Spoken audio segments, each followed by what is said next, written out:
There is a word in this passage that appears nowhere else in the entire Hebrew Bible. Translators found themselves with no precedent, so the King James Version borrowed a single word from the Latin Vulgate and turned it into a proper name. That name is Lucifer, and for 5 centuries, that one choice has convinced readers that this verse is about the fall of Satan, when the text itself never says that. The Hebrew word is hello, and what it means and who it is applied to changes everything. The verse begins with a taunt. The prophet Isaiah has been sent to deliver a funeral song, but not for someone beloved. This is the Hebrew mashal, a mocking dirge, a taunt song that the nations will sing over a tyrant once he is finally dragged down. The one being sung over is not a fallen angel.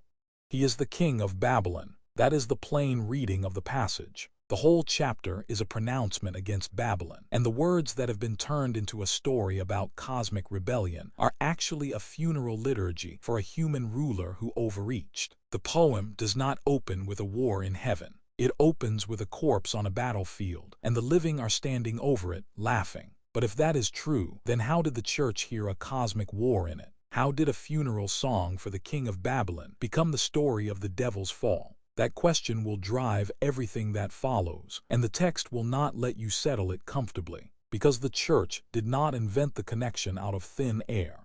There is something in the Hebrew that pulls toward a larger referent, something that kept the medieval commentators from reading this as mere history. So hold that tension. Keep it unresolved while we look directly at the person the prophet is actually addressing. The Babylonians knew exactly what a king sounded like when he claimed divinity. Nebuchadnezzar had built an entire empire on the claim. His royal inscriptions called him the eternal seed of royalty and the reflection of Marduk. His court spoke of him as the one whose glory reached the heavens, and he did not merely speak of ascending to the gods. The ziggurat at Babylon stood at the center of the city, a 7-story tower named Edimenenki House of the foundation of heaven and earth, and the king would climb its steps in ritual procession, ascending layer by layer, enacting the very boast that Isaiah puts into his mouth. When the prophet writes, "I will ascend to heaven," the original audience would not have heard mythology or poetry. They would have remembered seeing a man in gold robes climb to the top of that tower, hooded against the sun, acting as if the stars owed him their places. The taunt is not aimed at a demonic spirit crouching in the shadows. It is aimed at a man who had a palace, an army, and a public relations machine telling him he was divine. Now the word itself. Hello Ben Shachar, morning star, son of the dawn. The first word comes from the root hallo, which means to shine. But the same root is the one that gives us hallelujah, the imperative to praise. The same consonants that produce a beam of light produce a burst of worship. So the name the king claims for himself is bound by its own grammar to the praise that belongs to God alone. He calls himself the Shining One, but the root of his name is the root of gratitude, of astonishment, of worship turned toward another. The tragedy is that he has taken the root that was meant for praise and turned it into a mirror. He shines to be seen, not to illuminate. He sings to be heard, not to join the chorus. And the text will not let him keep that name for long. He will go down to Sheol, to the uttermost depths of the pit, and the name will be stripped from him. That is a faster diagnosis than we might like. Every human being has a shining name, a talent, a position, a reputation that catches light from somewhere beyond itself. The root is the same. The question is whether that radiance is turned upward into praise or turned inward into display. The king of Babylon chose the mirror. The text is a warning that mirrors shatter. The person reading this who has built a career on being seen, who has constructed an identity out of the applause of others, is not being asked to consider how the devil fell.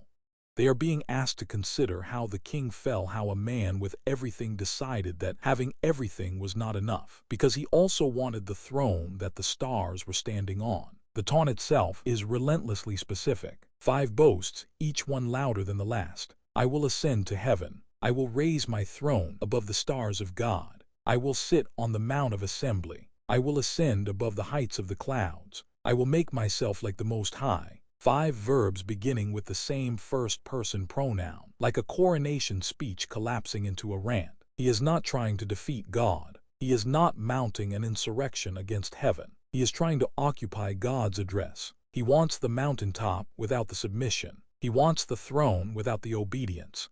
He wants to be the most high without being the most holy. The language is almost childish, a toddler standing on the highest chair, declaring himself the tallest. But the consequences are not childish. The whole world has felt the weight of a ruler who thinks he is the center of the universe. And here is where the question returns, and this time it refuses to go away. The New Testament writers knew this passage. They knew the Hebrew text, and they knew it was a taunt against a human king. So why does Jesus say, "I watched Satan fall like lightning from heaven" in the Gospel of Luke? Why does the book of Revelation reach back into this chapter to describe the dragon being thrown down? The answer is not that they misunderstood the original meaning. The answer is that they saw something in the original meaning that later readers forgot. They saw that the pride of Babylon and the pride of the evil one are not two separate stories. They are the same story happening at two different scales. The king of Babylon is not a metaphor for Satan. He is the human shape of the same refusal that defines the devil, the refusal to remain a creature, the demand to be the center. So when the New Testament reaches back to this verse, it is not reading the prophecy about a fallen angel. It is reading the prophecy about every fallen thing that has ever tried to unseat God. And the king of Babylon is simply the clearest earthly portrait of that impulse. The person who has been taught that this verse is only about Satan has not been taught the passage. They have been taught one possible use of the passage, filtered through centuries of translation and assumption. And the problem with that instinct, the problem with hearing Lucifer and immediately thinking of a demon instead of a man, is that it lets the reader off the hook. It is comfortable to believe that the fall of Satan is a cosmic event that happened long ago, in a realm we can barely imagine. It is far less comfortable to believe that the same 5 "I will" declarations are thumping inside the chest of every human being who has ever held a little power, including the one reading this sentence right now. The text is not a history lesson about the ancient devil. It is an anatomy lesson about the living reader. So the funeral song is sung over a king who is dead and gone. His empire collapsed. His name is a joke in the mouths of people he once terrorized. And the prophet says of him, "You are brought down to Sheol, to the uttermost depths of the pit, not to the thrones of chaos, not to a place of rule, to the depths, the absolute bottom of the abyss." The man who said, "I will ascend," is now in a place where ascent is impossible. And this is the weight of the text. Every ascent that is built on the theft of God's glory has a ceiling, and the ceiling is not heaven. It is the ground, opening to receive the falling body. But there is something else in this passage that we have not yet touched. There is a reason the church kept hearing a darker echo. There is a reason the church kept hearing a darker echo. And the reason is not that the translators were careless or that readers were foolish. It is that the language Isaiah uses is deliberately saturated with the mythology of the ancient world. The Babylonians did not invent their king's divine pretensions from nothing. They inherited a story about a god named Athor, the morning star, who attempted to seize the throne of the high god Baal after Baal had descended into the underworld. In the Ugaritic texts, Athor is described as too small to fill the throne, and so he is cast down to rule the earth instead of the heavens. Isaiah is not quoting that myth directly, but he knows it. His audience knows it. And when he calls the king of Babylon Helo Ben Shachar, the Shining One, son of the dawn, he is using the exact title of a god whose downfall was already famous. The prophet is doing something devastating. He is taking the king's own theology, the empire's own story of ascent, and turning it into a taunt. You think you are the morning star. You think you are the one who climbs to the highest throne, but you are not even a god. You are a man, and the only thing you have in common with the God in that story is the fall. So the darker echo is not a misunderstanding. It is the opposite. The early church heard this passage and recognized that Isaiah was describing a pattern that repeats itself whenever a creature decides that its proper place is too small. The king of Babylon was one instance, but the pattern itself is ancient, and the New Testament names it as the shape of the devil's rebellion. That is why Jesus says, "I watched Satan fall like lightning from heaven," immediately after his disciples returned from casting out demons. He is not quoting Isaiah 14. He is channeling its grammar. He watched the whole cosmic pattern of pride and descent, and he is telling his disciples that they have just participated in its reversal. The demons fell. The disciples rejoiced. but Jesus pulls them back from the thrill of the fall and toward the greater joy of their own names being written in heaven. The point is not that the king of Babylon was secretly the devil.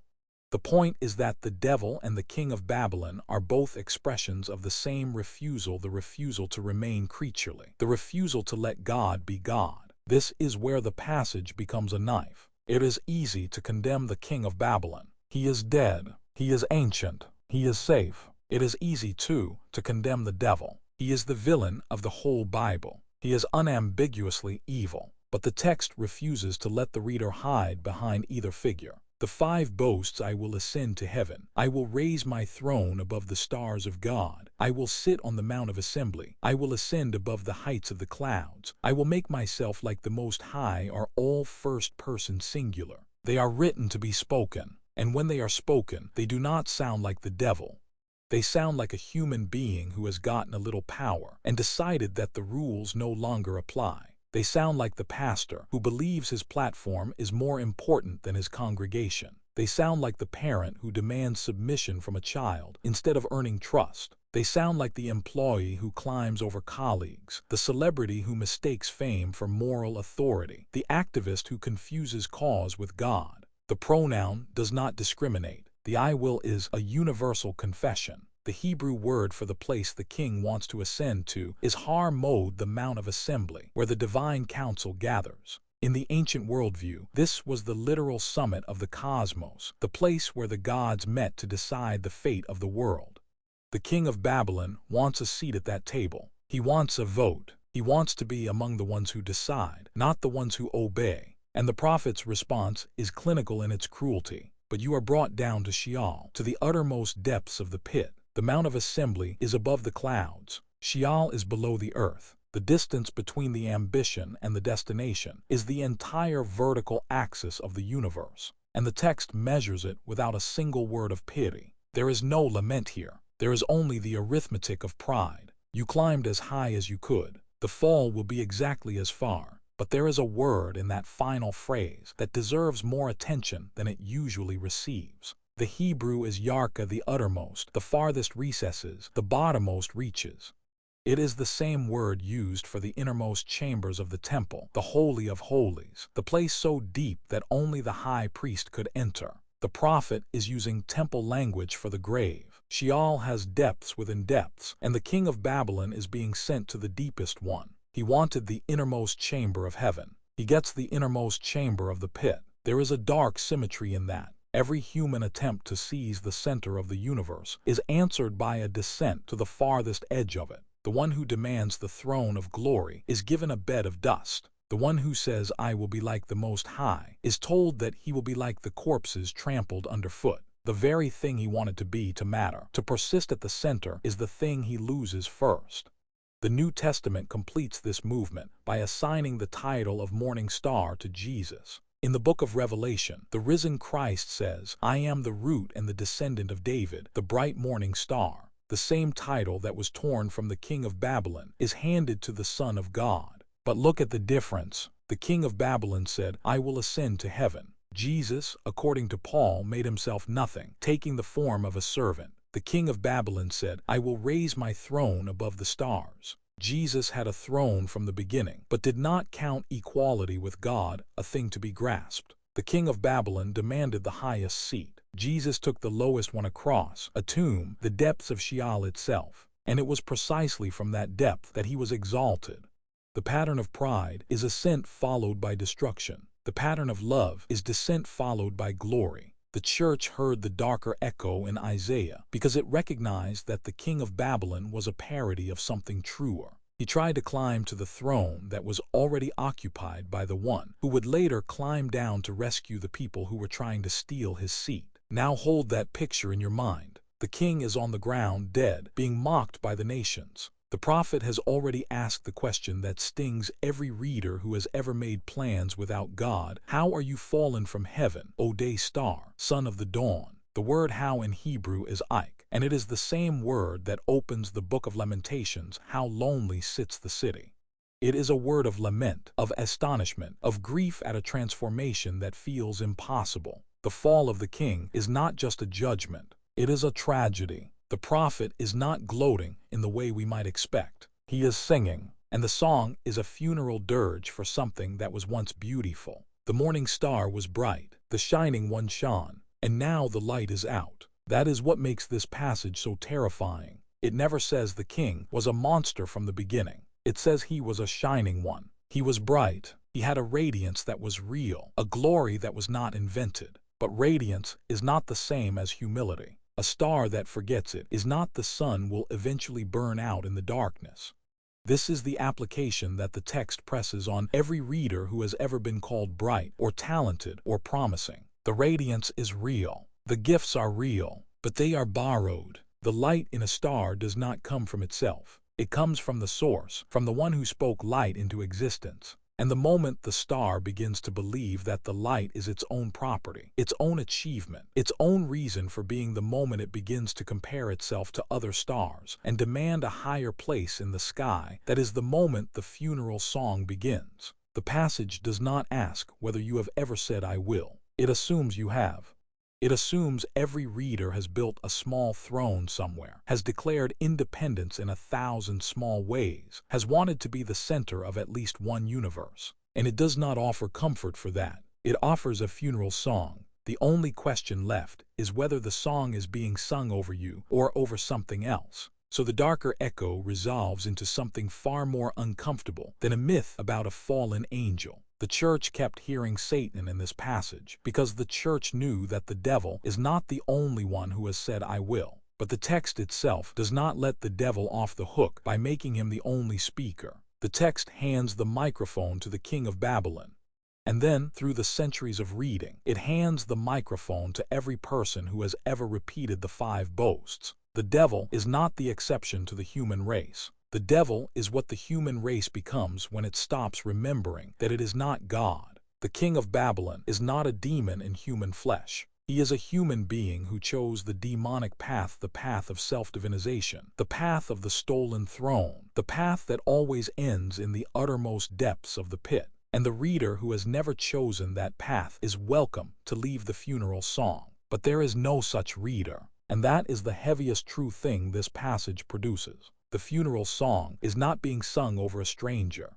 It is being sung over every human heart that has ever said "I will" and meant "I will be my own God." The only escape from the song is not to stop shining. The shining is the gift. The only escape is to turn the radiance back toward its source, to become the morning star that points to the sun instead of trying to be the sun. The king of Babylon could not do that. The devil could not do that. But the one who said "I am the root and the descendant of David," the bright morning star, he did it for you. He descended so that your ascent would not end in a fall. He took the depths so that you could take the throne. And the funeral song that is sung over Babylon has been transformed into the song that is sung over the Lamb who was slain. The star that fell has been replaced by the star that rose. And you who have said "I will" 1,000 times, you who have built your own towers, you who have sought your own glory, you are the one he came to find. Do not keep the throne you tried to seize. Receive the place he descended to give you. Because the only "I will" that survives the funeral is the one that is spoken in submission to the one who said "Not my will, but yours." And that is the only ascent that does not end in the pit.